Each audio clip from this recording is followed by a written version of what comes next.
you're just going back now? That's true, but... Traveler, Paimon! Please wait. Lyney... I know you may not want to speak to me right now. Maybe you don't even want to look at me. But still, let me thank you again for defending me to the end, even after you learned that I'm a member of the Fatui. I guess. But regardless, I'd like the opportunity to set things straight. I didn't approach you with any ulterior motives or ill intent. I've spoken to you as myself, just plain Lyney this entire time.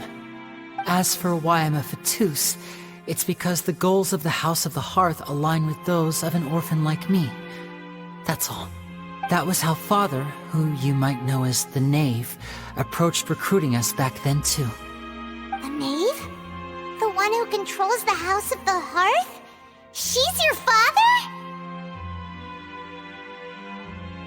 That's right.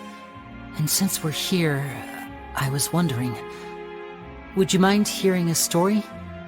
It's about my past. Back when our parents first died, Lynette and I were left wandering the streets. To survive, I took to surreptitiously observing an older street performer who did magic. It took me several days to figure out how he pulled off his amazing tricks. I took my sister through several streets until we found a crowded corner, and we began to perform magic tricks there. To my surprise, we proved to be pretty popular, and we could at least stop worrying about where our next meal would come from for a time. But I didn't want my sister to remain a street rat together with me forever.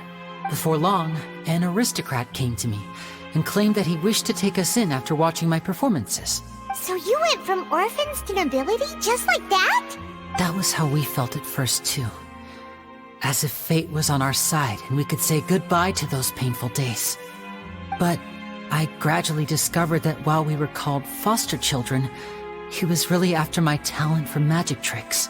He would constantly take me to all sorts of banquets to garner attention, which he would then use to expand his social circles.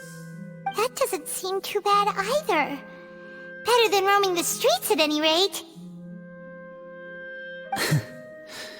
It took a while for me to realize just how dark his heart really was. After one particular performance at a banquet, I discovered that Lynette was not on the same return vehicle as me. I waited a long time after we returned home, but she did not come back. I went to that noble's bedroom and asked him about her whereabouts. The answer he gave me was, she caught the eye of the most eminent person at the banquet, so I sent her over as a gift. I mean, you'll be able to perform your magic regardless of who your assistant is, yes? Oh no. So he was gonna... But wouldn't Fontaine's laws deal with such people? As far as outsiders are concerned, this is a relationship akin to adoption or foster care, and they have their ways of escaping the eye of the law. I managed to ferret out the location of the mansion of that so-called eminent person and hurried through the night.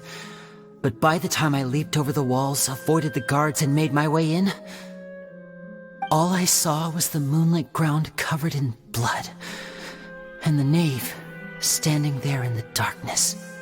So, she'd already taken care of that guy. That's right. She had rescued my sister before she could come to any harm, and had even discovered several girls hidden in a basement, all of them orphans.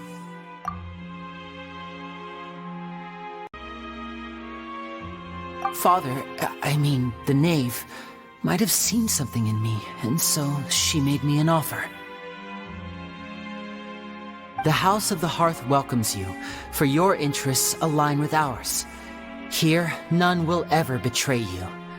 Indeed, betrayal shall never be permitted here. I was hesitant to trust her. I mean, I had just been betrayed by nobles. But she was also quick to destroy the noble who had taken us in at first, giving us back our freedom. Oh, so that's how the two of you joined the House of the Hearth. She has her own plans. She has gained permission from the Tsaritsa to first use the Gnosis' power when she obtains it. She plans to use it to find a way to break the prophecy and save Fontaine. So, She believes in that prophecy too? That's right. The whole House of the Hearth is currently working to combat that crisis. Today's case has also proven that people from Fontaine can indeed dissolve into some sort of water, thus further supporting the prophecy. All of us house members here, Lady Arlecchino herself included, are from Fontaine. We won't give up on defending our homeland. To us orphans, the only connection we have left to this world, apart from our family, is our homeland. So, from small deeds like distributing magic pockets to huge schemes like stealing a gnosis, everything is aimed at dealing with that prophecy. It's all right. I understand. The only thing I can do is relate all this to you. I just hope you can understand that even as a member of the House, I have never stopped making my own decisions, and that I believe what I'm doing is right. If you should need anything at all in the future, feel free to find me. I will do my best to help you, as plain Lyney.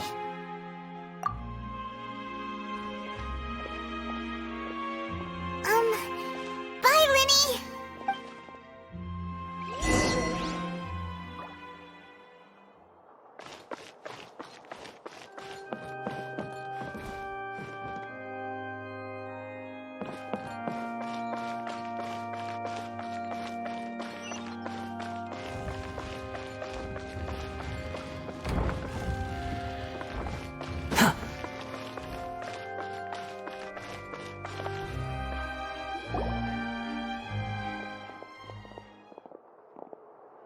Hey there!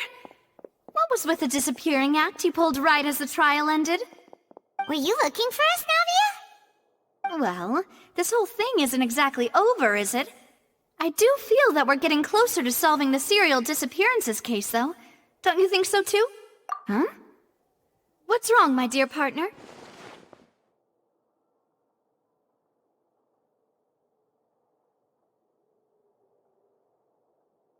Besides, are you sure we're the ones who can crack a case that's been cold for decades now? And given that there's new evidence from the trial, there should be a trail of breadcrumbs for the Hydro Archon's people to follow now, right? Ah. I see. Well, I won't lie. I'm a little shocked to hear that from you. But I suppose you are just travelers who have only arrived in Fontaine after all. Sorry. I might have been too presumptuous. Don't say that, Navia.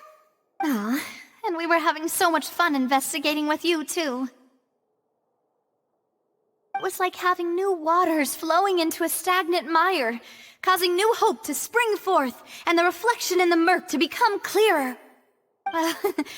Sorry about that. I'm a bit prone to nostalgia. Don't mind me. Wait, shall we have a farewell meal? You know, to commemorate our time as partners? Huh?